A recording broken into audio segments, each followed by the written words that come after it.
अस्सलाम वालेकुम। Fundamental attribution error.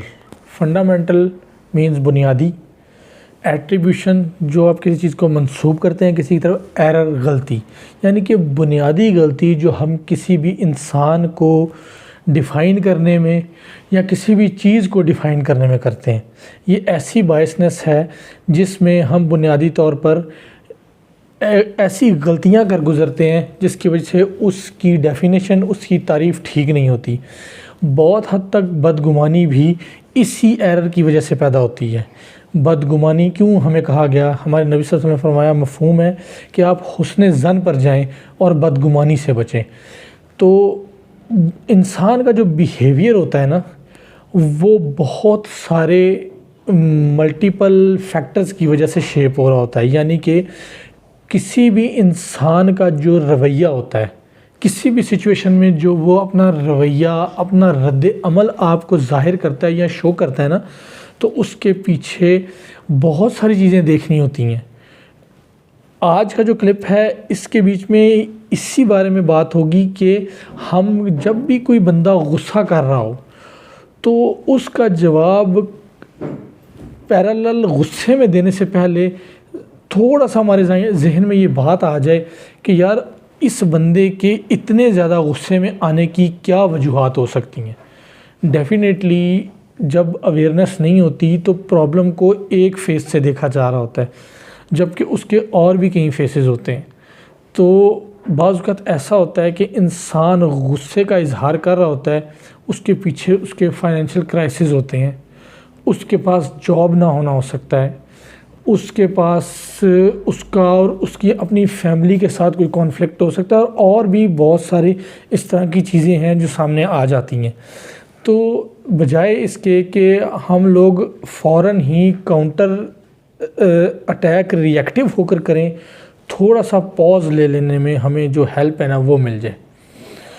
तो फंडामेंटल एट्रीब्यूशन एरर में हम अगर एक एग्ज़ाम्पल कोट करके मैं अगर आपको समझाऊं तो क्या करते हैं हम लोग कि फंडामेंटल एट्रीब्यूशन एरर में अगर इसको एग्ज़ाम्पल से अंडरस्टैंड करें तो हम क्या करते हैं कि परसीव्ड क्रेडिबिलिटी हाई या लो होने की वजह से अमीर और गरीब को जो सोशली टैग करते हैं वो डिफरेंटली कर रहे होते हैं, गो के वो दोनों एक ही तरह की गलती कर रहे हों। लेट्स सपोज़ अगर एक लैंड क्रूज़र गलत पार्क हुई है तो उस वक़्त हम कैसे रिएक्ट करते हैं, और अगर एक मेहरान गलत पार्क हुई है तो उस वक़्त हम कैसे रिएक्ट करते हैं।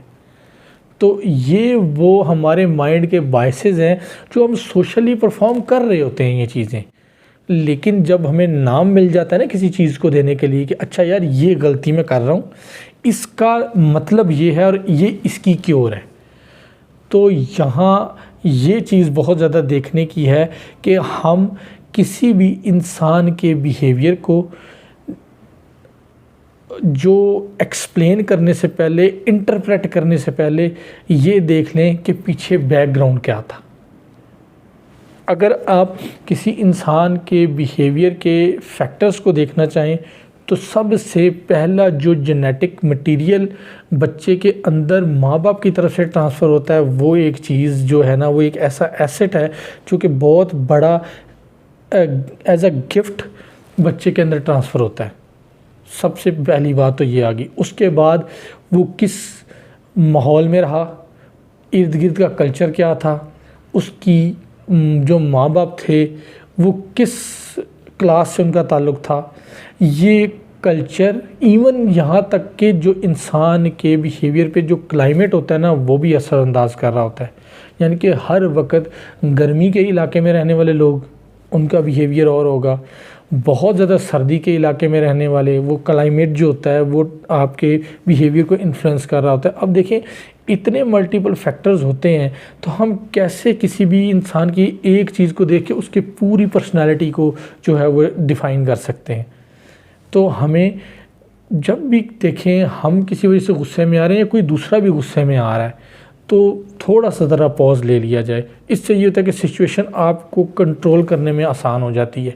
इसी वजह से आप देखें कि फ़ौरन इस सिचुएशन को कंट्रोल करने के लिए क्या क्या कहा गया। हमारे नबी सल्लल्लाहु अलैहि वसल्लम ने फरमाया कि गुस्सा आया, खड़े हो तो बैठ जाओ, बैठे हो तो लेट जाओ, नहीं तो अपनी जगह चेंज कर लो कि आपको कुछ पॉज मिल जाए।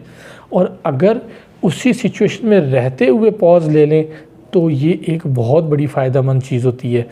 ये कुछ बाइसेस थी जो कि मैं ट्राई कर रहा हूँ कि हम लोग जो है इसके बारे में कुछ इंसाइट गेन कर लें, ताकि हम लोग ऑन टाइम अपने जो बिहेवियर्स हैं ना उनके ऊपर कंट्रोल ले सकें, और जो हमारी सोशल सिचुएशन है ना वो बजाय इसके कि केओस में कन्वर्ट होने के, वो हम उसको कामली और स्किलफुली हैंडल कर सकें। तो आगे फर्दर भी जो है इसी बाइसेस के ऊपर कुछ थोड़ी सी बात और करूँगा, ताकि जो है ना हमें कुछ अगर जो हमारा जो बेसिकली कॉग्निटिव बाइसेस का एक कॉन्सेप्ट है ना वो थोड़ा ज़रा हमें क्लियर हो जाए। अपना बहुत ज़्यादा ख्याल रखिएगा। अस्सलाम वालेकुम।